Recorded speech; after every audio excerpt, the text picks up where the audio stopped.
Nik uste dut, aurrari ematen diola irudi errealista bat.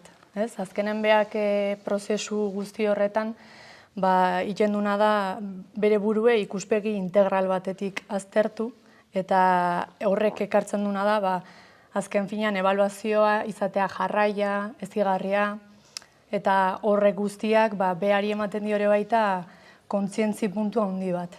Eta nik uste dut hori dela ekarpena handina ze kontzientziari gabe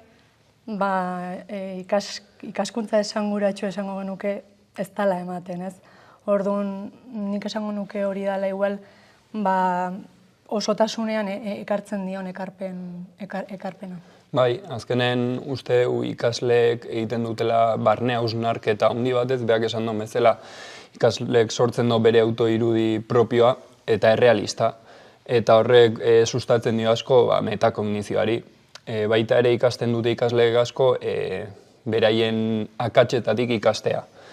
Hor erresilientzia lantzen dute asko ere, ze lortu dugu pixka bat beraien frustrazioa bideratzea, ikasten dute akatsa ikasteko erabiltzen dela, eta bueno, gero portfolioak zuk zure burue hobeto ezagutzen dezunen, horrek ematen dizun konfiantza, ardurak hartzea, heldutasun afektibo hori.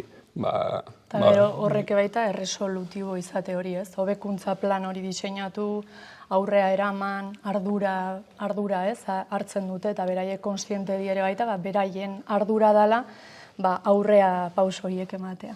Da, azkenen, ebaluazio tresna bat, baina ez da zentratzen helburuan bakarrik, baizik eta helburu hortara iristeko prozesu guzti ebaluatzen duen tresna da, eta ikasleek hori nabaritu egiten du. Eta hori nabaritzen duen, segurtasun asko eta konfiantza asko ematen dio.